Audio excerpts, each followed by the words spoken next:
ನಾಟಕದಲ್ಲಿ ಅಭಿಮನ್ಯು ಸಾರಥಿಯಾಗಿದ್ದೇನೆ. ನನ್ನ ಹೆಸರು ಸ್ಪಂದನ. ನಾನು ಈ ನಾಟಕದಲ್ಲಿ ಧರ್ಮರಾಯ ಆಗಿದ್ದೇನೆ. ನನ್ನ ಹೆಸರು ಆಫ್ರಿನ್ ಬೇಗಂ. ನಾನು ಈ ನಾಟಕದಲ್ಲಿ ಭೀಮಸೇನ ಪಾತ್ರ ಅಭಿನಯಿಸುತ್ತೇನೆ. ನನ್ನ ಹೆಸರು ರೇಣುಕಾ ಪುರ್ಕೇರಿ. ನಾನು ಈ ನಾಟಕದಲ್ಲಿ ಸುಭದ್ರೆ ಅಭಿನಯಿಸುತ್ತೇನೆ. ನನ್ನ ಹೆಸರು ತನುಶ್ರೀ. ನಾನು ಈ ನಾಟಕದಲ್ಲಿ ಪಾತ್ರವನ್ನು ಅಭಿನಯಿಸುತ್ತೇನೆ. ನನ್ನ ಹೆಸರು ಘನಶ್ರೀ. ನಾನು ಈ ನಾಟಕದಲ್ಲಿ ರೈಟರ್ ಆಗಿದ್ದೇನೆ. ನನ್ನ ಹೆಸರು ಜನಕಿ. ನಾನು ಈ ನಾಟಕದಲ್ಲಿ ದುರ್ಯೋಧನ ಆಗಿದ್ದೇನೆ.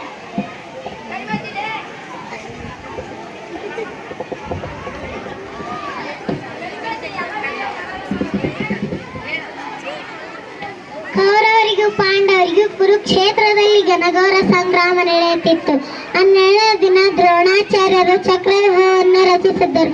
ಕೃಷ್ಣ, ಬಲರಾಮ ಮತ್ತು ಅರ್ಜುನನ್ನು ಬಿಟ್ಟರೆ ಚಕ್ರವ್ಯೂಹವನ್ನು ಬೇಯಿಸುವ ವಿದ್ಯೆ ಉಳಿದ ಪಾಂಡವರಾರಿಗೂ ಗೊತ್ತಿರಲಿಲ್ಲ. ಇದರಿಂದ ಭೀಮಸೇನ ಮತ್ತು ಧರ್ಮರಾಯ ಚಿಂತಾಕಾಂತರಿದ್ದರು. ದೃಶ್ಯ 1. ಧರ್ಮರಾಯ ಮತ್ತು ಭೀಮಸೇನ ಚರ್ಚಿಸುತ್ತಾ ಕುಳಿತಿದ್ದಾರೆ. ಅಲ್ಲಿಗೆ ಅಭಿಮನ್ಯುವಿನ ಪ್ರವೇಶ. ದೊಡ್ಡಪ್ಪ, ನೀವೇಕೆ ಇಂದು ಬಹಳ ಚಿಂತಾಕ್ರಾಂತರಾಗಿರುವಿರಿ?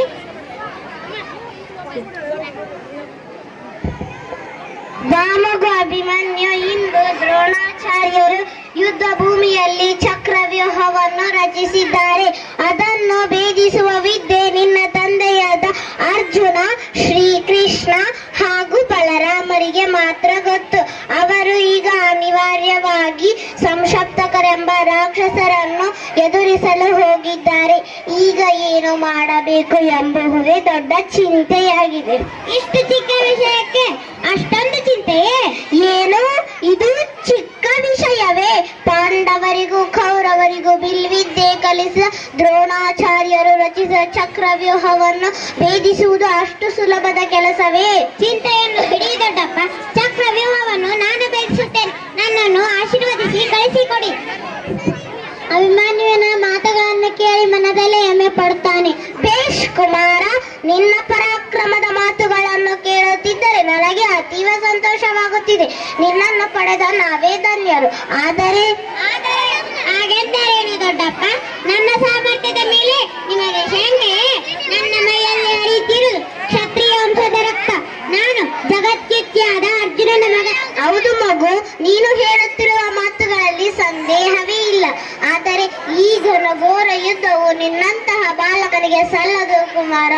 ಚಕ್ರವ್ಯೂಹವನ್ನು ಭೇದಿಸುವ ವಿದ್ಯೆ ನಾನು ತಾಯಿಯ ಗರ್ಭದಲ್ಲಿದ್ದಾಗ ಶ್ರೀಕೃಷ್ಣ ಪರಮಾತ್ಮನಿಂದ ಕೇಳಿ ತಿಳಿದುಕೊಂಡಿದ್ದೇನೆ. ದೊಡ್ಡಪ್ಪ, ನನ್ನನ್ನು ಅರಿಸಿ ಕಳಿಸಿಕೊಡಿ. ಬಲೆ ಕುಮಾರ, ನಿನ್ನ ಪರಾಕ್ರಮದ ಮಾತುಗಳನ್ನು ಕೇಳುತ್ತಿದ್ದರೆ ನೀನು ಚಕ್ರವ್ಯೂಹ ಭೇದಿಸುವುದರಲ್ಲಿ ಯಾವುದೇ ಅನುಮಾನವಿಲ್ಲ. ಇದೇನು ಭೀಮಸೇನ ನೀನು ಹೇಳುತ್ತಿರುವುದು? ಅಭಿಮನ್ಯು ಇನ್ನು ಮಗು. ಅವನನ್ನು ಯುದ್ಧಕ್ಕೆ ಕಳುಹಿಸದು ನನಗೆ ಸರಿ ಕಾಣಿಸದು. ಅಣ್ಣ, ನೀನು ಚಿಂತಿಸಬೇಡ. ಚಕ್ರವ್ಯೂಹ ಭೇದಿಸುವ ಸಾಮರ್ಥ್ಯ ವೀರ ಅಭಿಮನ್ಯುವಿನಲ್ಲಿದೆ. ಆಯ್ತು ಭೀಮಸೇನ, ನಿನ್ನ ಮಾತಿನಂತೆ ಅಭಿಮನ್ಯುವಿನ ಯುದ್ಧಕ್ಕೆ ಕಳುಹಿಸೋಣ. ನನ್ನ ಸಹಮತವಿದೆ. ನಾವೆಲ್ಲರೂ ವೀರ ಬಾಲಕನಿಗೆ ರಕ್ಷಾ ಕವಚದಂತಿರೋಣ.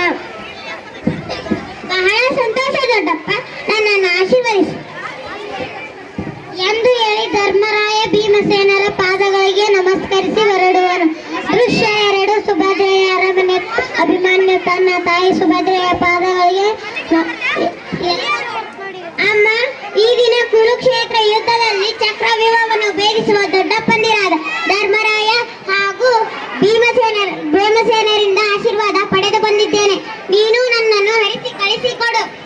ಇದೇನು ಕಂದ, ಯುದ್ಧರಂಗಕ್ಕೆ ಹೋಗುವೆಯಾ?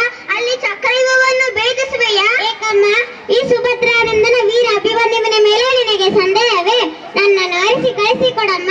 ಆಗಲಿ ಮಗು, ಶ್ರೀಕೃಷ್ಣ ಪರಮಾತ್ಮನ ಕೃಪೆ ನಿನ್ನ ತಂದೆ ಶೌರ್ಯ ನಿನ್ನಲ್ಲಿರುವಾಗ ಸಂದೇಹದ ಮಾತೇ ಇಲ್ಲ. ಜಯಶಾಲಿಯಾಗಿ ಹೋಗಿ ಬಾ. ನಿನಗೆ ಮಂಗಳವಾಗಲಿ. ಉತ್ತರೆಯ ಪ್ರವೇಶ. ಬಾವುತೆ ಖಿನ್ನವಾಗಿ ಕಾಣುತ್ತಿದೆಯಲ್ಲ? ಪ್ರಾಣಕಾಂತ, ನೀವು ಯುದ್ಧರಂಗಕ್ಕೆ ಹೋಗುವ ವಿಷಯ ತಿಳಿಯಿತು. ಅದಕ್ಕಾಗಿ ರಿಪೀಟ್ ಖಿನ್ನತೆ. ಚಿಂತಿಸಬೇಡ ಉತ್ತರೆ, ನಾನು ಈ ಯುದ್ಧದಲ್ಲಿ ಜಯಶಾಲಿಯಾಗಿ ಹಿಂದಿರುಗುತ್ತೇನೆ. ಧೈರ್ಯಗೆಡದೆ ನಗುಮುಖದಿಂದ ನನ್ನನ್ನು ಕಳಿಸಿಕೊಡು. ಆಗಲಿ, ಕ್ಷತ್ರಿಯರ ಧರ್ಮ. ಹೋಗಿ ಬನ್ನಿ, ಆ ಪರಮಾತ್ಮ ನಿಮಗೆ ಒಳ್ಳೆಯದು ಮಾಡಲಿ. ದೃಶ್ಯ 3. ಅಭಿಮನ್ಯು ಸೂರ್ಯನಂತೆ ಪ್ರಕಾಶಿಸುತ್ತ